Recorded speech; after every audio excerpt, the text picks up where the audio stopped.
안녕하세요. 네, 남양교회 3월 교사 교육 시작하게 된 오늘 저는 이초동부 담당하는 이정식 목사입니다. 반갑습니다.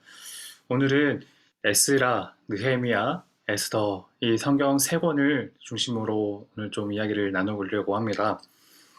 어, 단순히 성경 내용을 요약하는 차원이 아니라 이 성경 내용의 의미하는 바와 그리고 신학적인 맥락 그리고 그 의미에 대해서 좀 나누려고 하는데요.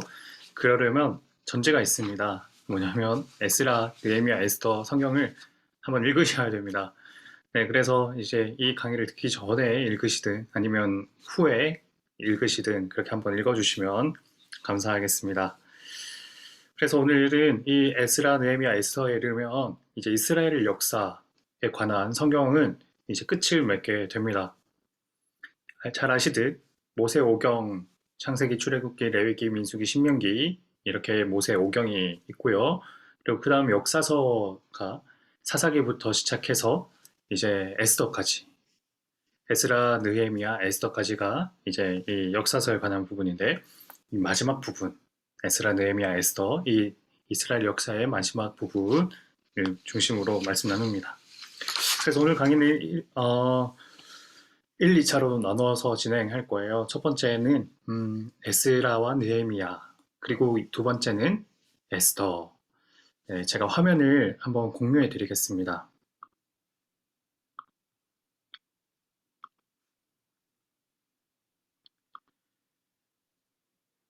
네, 이렇게 에스라, 느헤미야, 에스더 이렇게 나눴는데요. 왜 에스라와 느헤미야를 하나로 묶었냐면 이건 좀 성경사적인 이유가 있습니다. 원래 이 에스라와 에스더는 두 권이 원래 한 권이었던 성경이었어요. 그런데 이제 시간이 흐르면서 개신교회 또 초대교회 교부라고 할 수 있는 이제 오리겐 그리고 제롬으로부터 이 에스라와 느헤미야 성경이 분리되기 시작하면서 저희 개신교 전통은 이제 에스라 느헤미야를 다른 권으로 이제 그렇게 성경을 삼고 있었는데 근데 이 한 권으로 했던 그런 이유도 나름의 이유도 있었기 때문에 오늘 저는 이제 에스라와 느헤미야를 한 권이라는 고 생각하면서 오늘 좀 말씀을 좀 드리려고 합니다. 네, 그렇다면 먼저 이제 고레스 왕부터 한번 볼까요? 에스라와 느헤미야부터 보겠습니다. 네, 고레스 왕입니다. 이름은 고레스 왕이고요.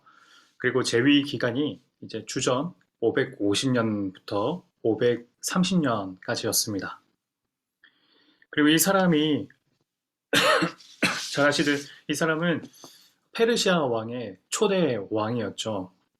그래서 메데, 소아시아, 그리고 바벨론까지 차례로 정복한 이제 정복하고서 페르시아를 건립한 그 왕입니다.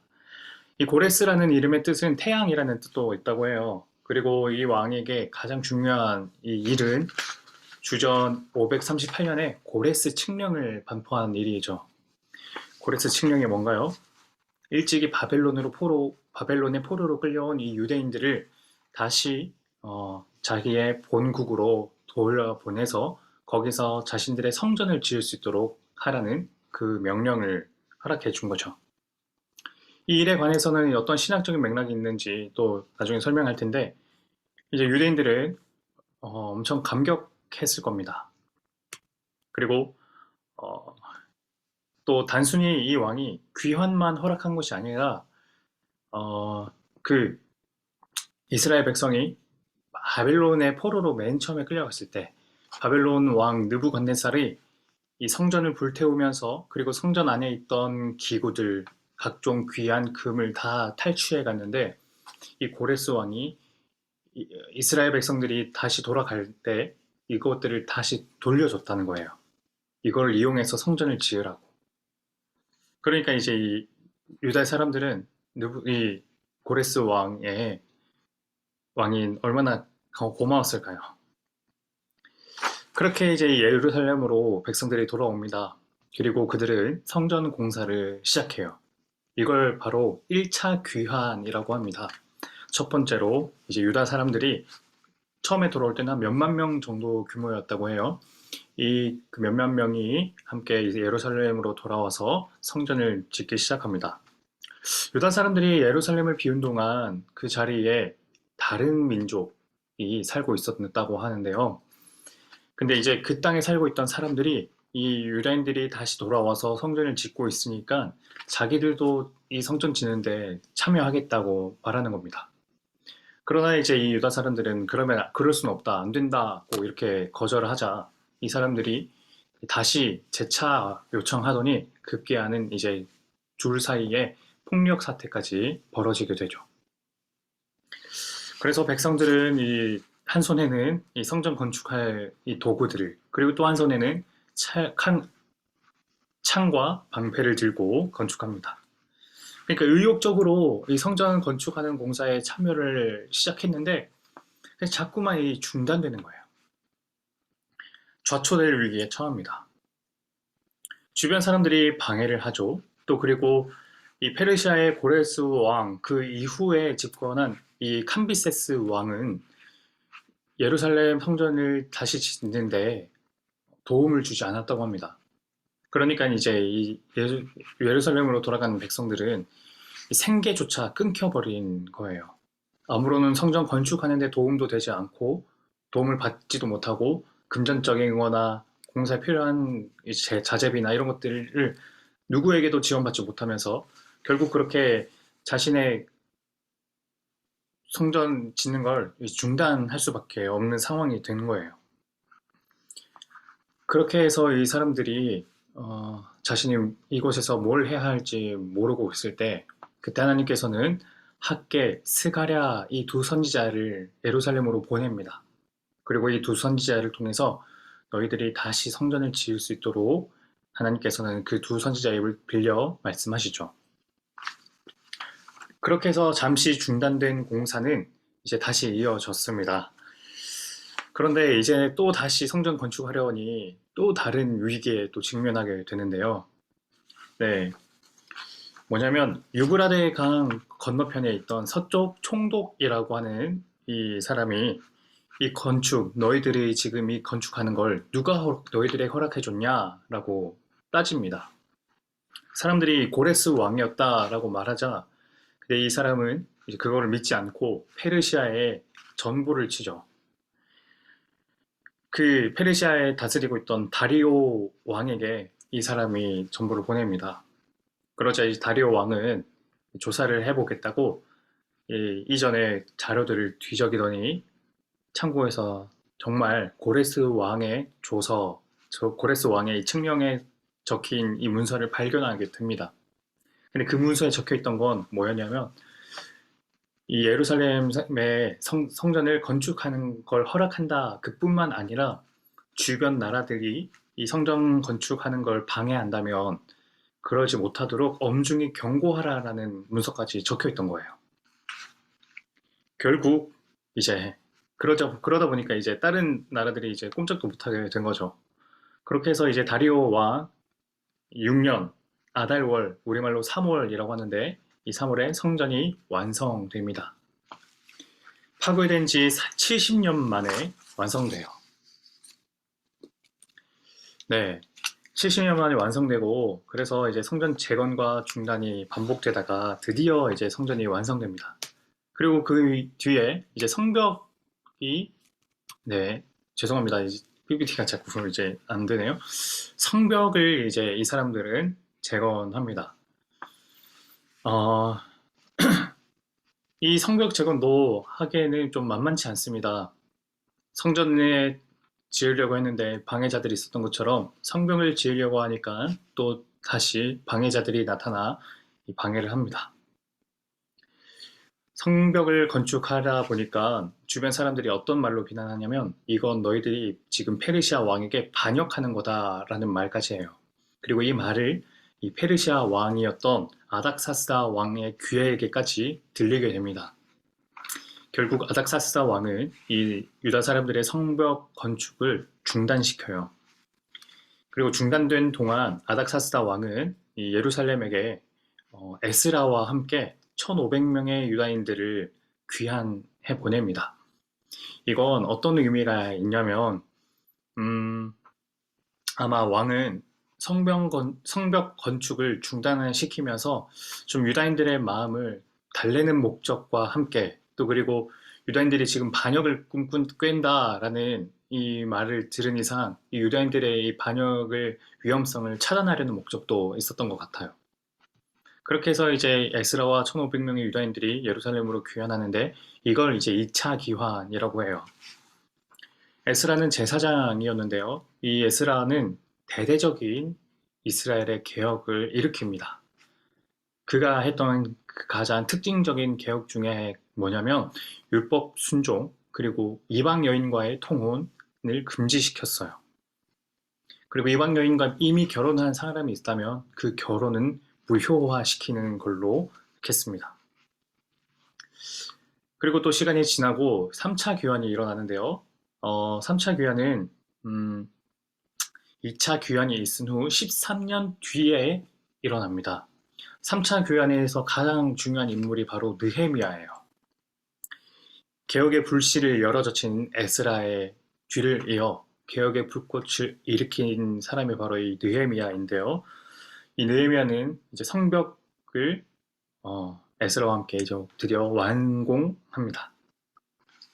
성벽은 성전이 그 건축되는 기간보다 훨씬 빠른 시일에 건축했는데요. 성벽이 지어진 시간은 52일이었다고 해요. 그리고 이 성벽이 다 완성되자 예루살렘의 모든 사람들이 성벽 수문 앞 광장에 모여 대대적인 집회, 부흥회, 회개 운동을 합니다. 많은 사람들이 모였는데요. 어린아이부터 나이가 많으신 어르신까지 이렇게 모여서 에스라가 앞에서 율법을 낭독하고, 또 그리고 이 율법을 낭독할 뿐만 아니라 이건 또 오늘날로 말하면 설교를 했다는 것과 비슷해요. 하나님의 말씀을 아이들과 또 어르신들 모두에게 알아듣기 쉬운 말로 하나님의 말씀을 말하자 집회에 모인 여기저기 사람들에게서 울음소리가 터집니다. 급기야 이제 삽시간에 눈물이 번져요. 그 모든 사람들이 다 울기 시작하는데요. 그때 그 사람들의 마음이 어땠을까?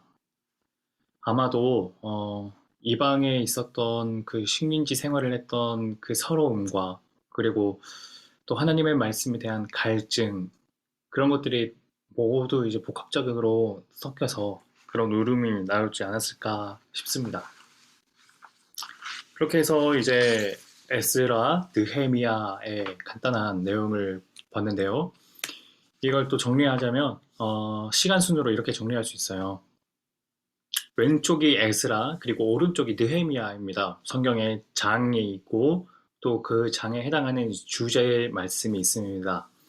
먼저 에스라 귀환 1장 고레스 칙령과 귀환 1차 귀환이죠. 그리고 2장에는 귀환자 명단이 나옵니다. 그리고 에스라의 밑에 보면 성전과 성벽이 재건되는데요.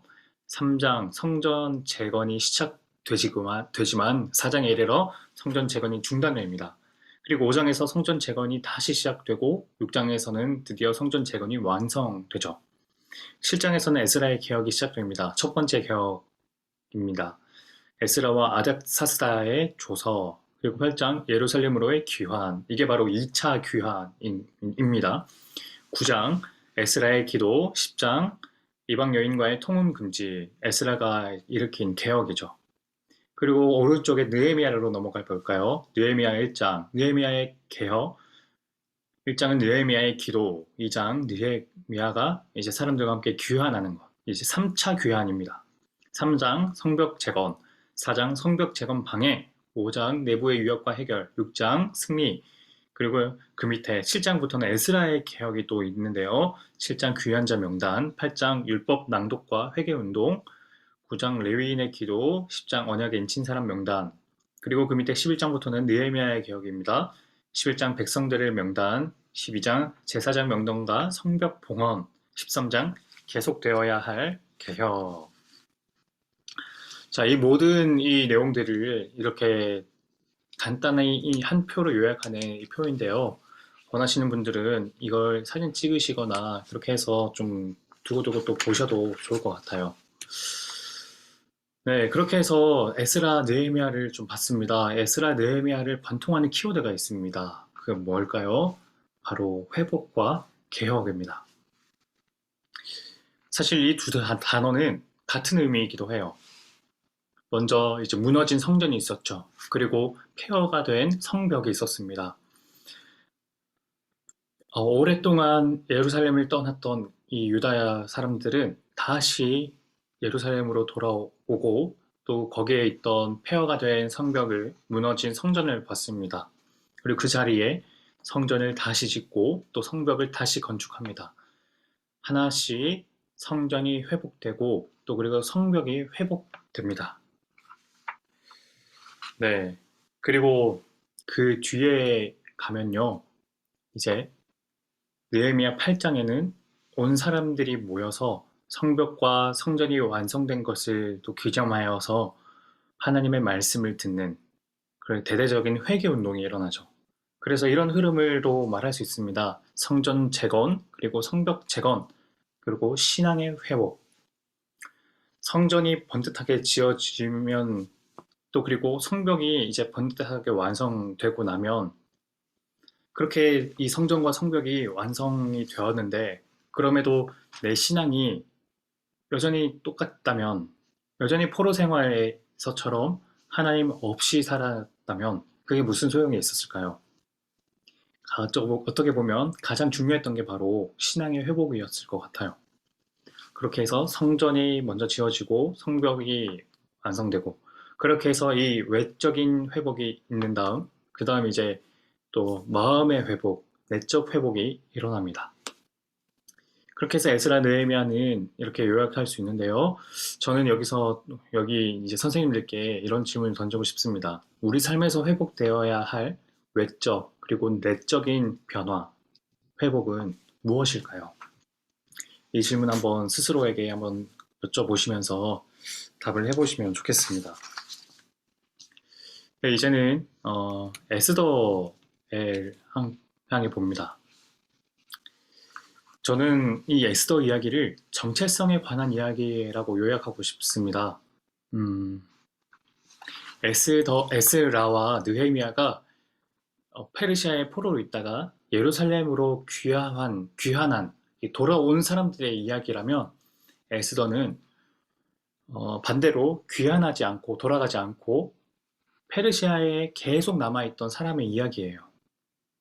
그러니까 예루살렘으로 고향으로 다시 돌아간 사람들의 이야기가 있고 또 그리고 계속 페르시아의 고향에 돌아가지 않고 페르시아에 계속 남아있기를 선택한 사람의 이야기가 있을 수 있겠죠. 그게 바로 에스더의 이야기입니다. 에스더라는 이름은 페르시아 이름입니다. 뜻은 별이라는 뜻인데요. 그리고 히브리 이름은 하다사라고 합니다. 자, 페르시아의 아하수에로 왕의 시절 에스더는 그의 왕후가 되었습니다. 근데 이 에스더는 베냐민 지파로 이 사촌 모르드게의 손에 길러졌는데요. 이 모르드게는 에스더가 왕후로 간택하는 과정에서 에스더에게 이렇게 당부했다고 합니다. 네가 유다 사람이라는 정체성이 드러나지 않도록 조심해라. 그러니까 숨기라는 거죠. 자기 정체성을. 이때만 해도 또 에스더뿐만 아니라 모르드게 역시 페르시아에서 자기가 유대인이라는 사실을 숨기고 있었습니다. 그런데 어느 날 이 신하 중에서 페르시아 왕이 하만이라는 이 신하 중에서 가장 높은 위치로 끌어올려요. 그리고 모든 신하들이 그에게 절을 하도록 명합니다. 그렇게 해서 모든 신하들이 절하고 있는데 모르드게만 절하지 않고 꿋꿋이 서 있는 거죠. 이 신하들이 묻습니다. 넌 왜 절 안 하냐? 그러자 모르드게는 그때 이렇게 말하였죠. 자신이 유대인이라서 절하지 않겠다. 그러니까 유대인이기 때문에 절을 하지 않겠다는 거. 아까 모르드게는 에서에게 정체성을 숨기라고 말하고 자기 자신도 자기가 유대인이라는 걸 숨긴 사람이었습니다. 그런데 이 결정적인 순간 어떤 하만에게 절을 해야만 하는 그 순간이 왔을 때, 무언가를 선택해야만 했을 때, 그때 그는 자신이 유대인이라는 정체성을 드러내는 걸 선택한 거예요. 숨기지 않고 그것을 드러내면서 자신은 절하지 않겠다는 걸 담대히 이렇게 말합니다.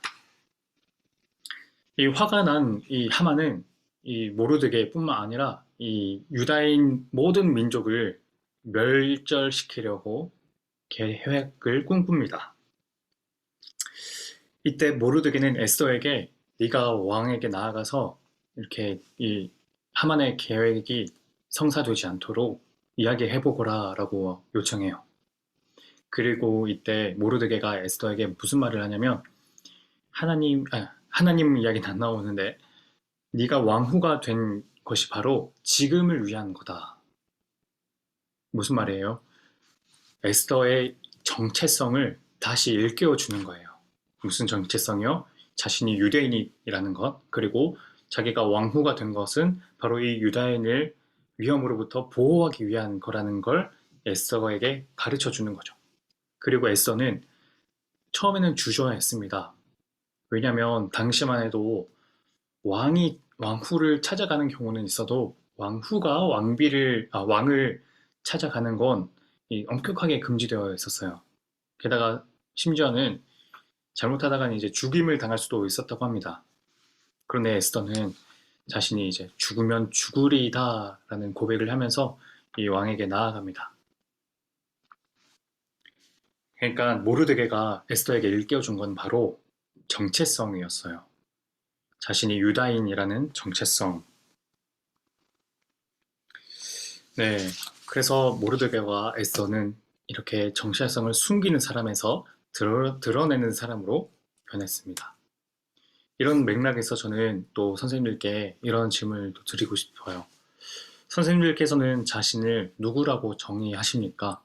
그리고 자기 자신의 정체성에서 하나님이 차지하시는 비중은 얼마 정도입니까? 네, 이렇게 해서 저희가 빠르게 에스라, 느헤미야, 에스더 이렇게 쭉 훑어봤는데요. 제가 앞에서 좀 말씀드린 흐름을 기억하시나요? 성전 재건, 그리고 성벽 재건, 그리고 신앙의 회복, 정체성의 회복. 이 네 가지는 또 이렇게 두 가지로 요약할 수 있습니다. 외적인 회복과 내적인 회복. 이 순서가 중요한 게 아닙니다. 이 순서가 중요도 순으로 나와야 되는 게 아니라 어떤 사람에게는 정체성의 회복이 먼저 따르고 그 다음에 신앙의 회복, 그 다음에 우리 외적인 회복까지 이룰 수 있고요. 또 어떤 분에게는 우리 삶의 표면이 변화되고 회복되면서부터 그리고 내 정체성의 회복까지 나아갈 수 있는 사람도 있을 겁니다. 중요한 건 이 회복과 이 개혁을 단호하게 감행하는 겁니다. 우리 삶에 회복되어야 할 외적인 모습들, 내 삶의 모습들, 형태들, 그리고 내 마음의 모양들, 하나님께 우리 마음이 얼마나 하나님께 드려지고 있는지, 그리고 우리 마음에 하나님이 어느 만큼의 비중을 갖고 계신지, 이런 것들을 돌아보면서 우리가 이렇게 외적, 내적인 이 총체적인 회복을 꿈꾸미는 그런 저희들 됐으면 좋겠습니다. 그리고 바로 이런 걸 우리 아이들에게 알려주시고 가르쳐 주시면 좋겠습니다. 자, 이렇게 해서 오늘 3월 이렇게 교육을 좀 마무리하겠습니다. 우리 삶에서 또 그런 회복과 또 개혁을 일으키시는 우리 선생님들 바라면서 기도로 마무리하겠습니다. 하나님 아버지 은혜를 감사합니다. 하나님 저희들에게 오늘 에스라, 느헤미야, 에스더 세 권의 성경을 통해서 하나님께서 저희들에게 말씀하시는 바를 살펴보면서 또 그리고 하나님께서 이스라엘 백성들을 통해 일으키셨던 외적인 회복 그리고 내적인 회복 그 회복이 오늘 저희들에게도 동일하게 있게 하여 주시옵소서. 저희가 섬기는 각 부서들 영아부부터 또 고등부에 이르기까지 모든 부서의 아이들이 이런 외적과 내적인 회복이 일어날 수 있도록 은혜 베풀어 주시옵소서. 예수님 이름으로 기도드립니다. 아멘. 아멘. 끝까지 또 경청해 주셔서 감사합니다. 네.